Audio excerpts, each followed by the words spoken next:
हरिओम प्रिय दर्शकों, यदि आपकी कन्या राशि या कन्या लग्न है तो ये वीडियो आपके लिए है। और इस वीडियो में हम जानने वाले हैं कि अब 2 अगस्त से भयंकर टकराव होने जा रहा है। 2 अगस्त से लेके 18 सितंबर तक का ये जो समय है, इस समय मंगल का गोचर काल है अब मिथुन राशि पर होने जा रहा है।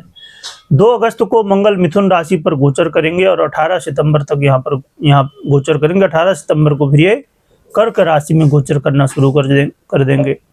मंगल महाराज ग्रहों के सेनापति हैं और मंगल को अग्नि तत्व प्रधान कहा गया है। मंगल हमारे जीवन में पुरुषार्थ के कारक हैं, लीडरशिप के कारक हैं, और कोई भी व्यक्ति अपने जीवन में यदि सफल होना चाहता है तो उसको करेज की आवश्यकता होती है, तो मंगल ही देते हैं।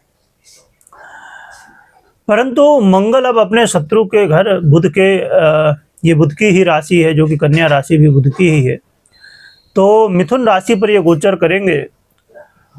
पर इतना ही नहीं कि ये मिथुन राशि पर गोचर कर रहे हैं, अपने शत्रु की राशि पर गोचर कर रहे हैं, तो है ही। इसके अलावा राहु जैसे ग्रह का संबंध बन रहा है। राहु अब मंगल के ऊपर दृष्टि डालेंगे, जिसकी वजह से मंगल अपने आप में वो ग्रह हैं जो आग कहलाते हैं, यानी अग्नि तत्व प्रधान ये हैं।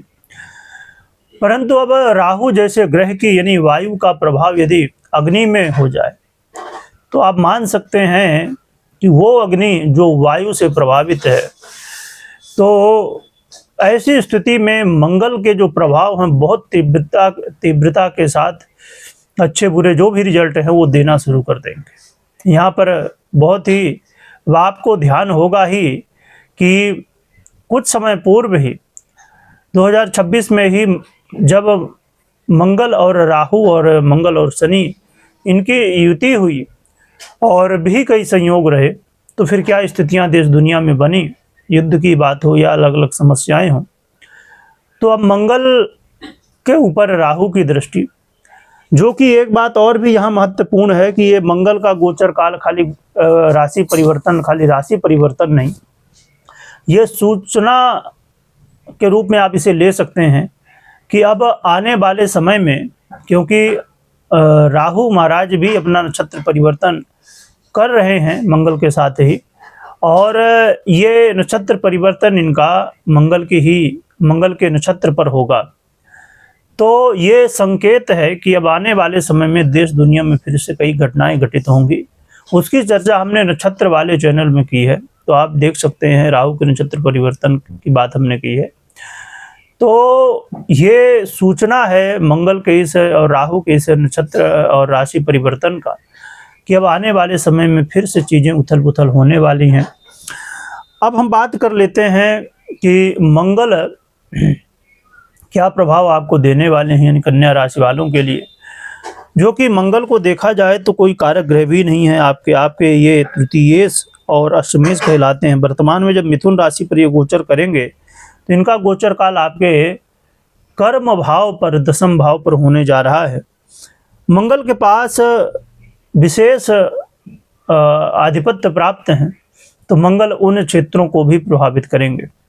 आइए जानते हैं कि मंगल के इस मिथुन राशि में गोचर काल का क्या प्रभाव रहने वाला है। यह समय होगा जहां पर आपको ये एक चीज देखने को मिलेगी कि जो करियर है वहां पर सबसे ज़्यादा आपको ध्यान रखना है, और करियर में किसी तरह की लापरवाही नहीं करना। जो कि राजनीति आपके साथ होती हुई दिखाई दे सकती है।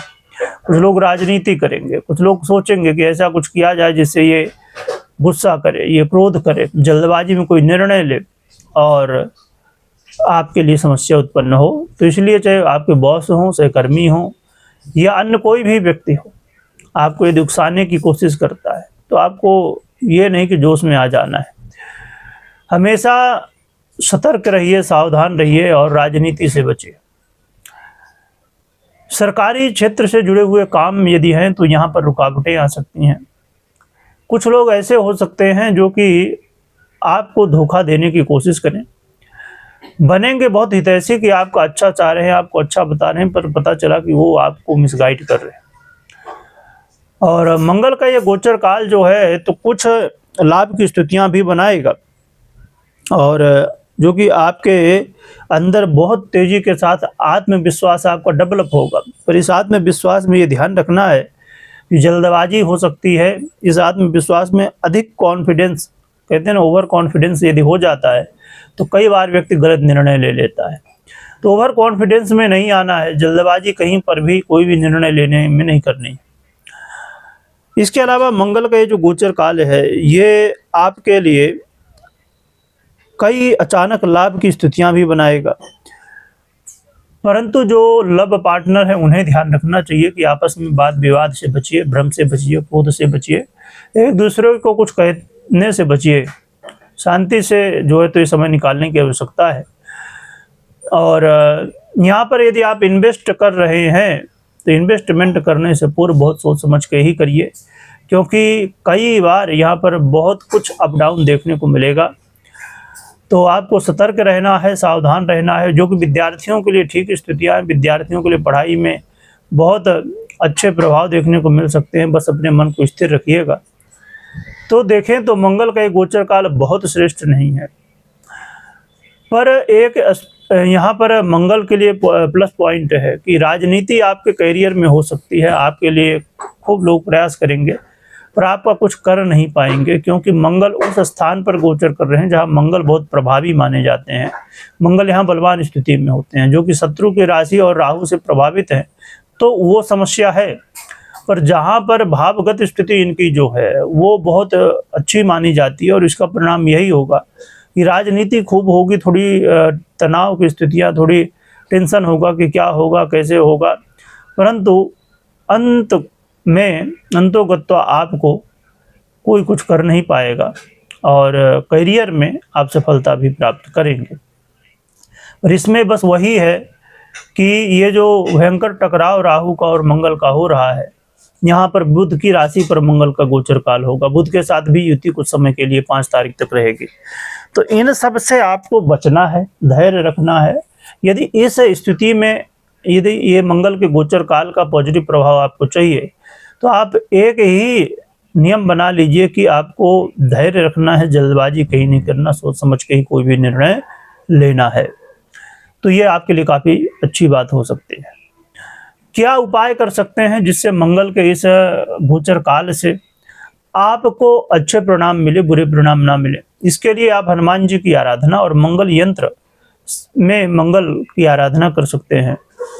आराधना में हनुमान जी के जो भी जैसे भी आपसे बने, चाहे वो हनुमान जी के दर्शन करना हो, सिंदूर चढ़ाना हो, हनुमान चालीसा का पाठ करना हो, जो भी आपसे बने, तो प्रेम से भगवान की आराधना करिए, सेवा करिए। पर एक बात हमेशा ध्यान रखिए कि कभी भी कोई भी निर्णय आपको लेना हो तो आप अपनी पर्सनल कुंडली विश्लेषण के बाद ही निर्णय लीजिए, मात्र गोचर के आधार पर नहीं। क्योंकि 50%, कई बार 50% से ज़्यादा भी जो प्रभाव है हमारी पर्सनल कुंडली का देखने को मिलता है। इसीलिए बहुत ज़रूरी है कि कोई भी यदि हम निर्णय ले रहे हैं तो पहले खुद की कुंडली को देख लें, समझ लें हर तरीके से, और फिर ही निर्णय लें। कमेंट में हनुमान जी की जयकारा लगाइएगा, स्मरण करिएगा। वीडियो देखने के लिए बहुत बहुत धन्यवाद।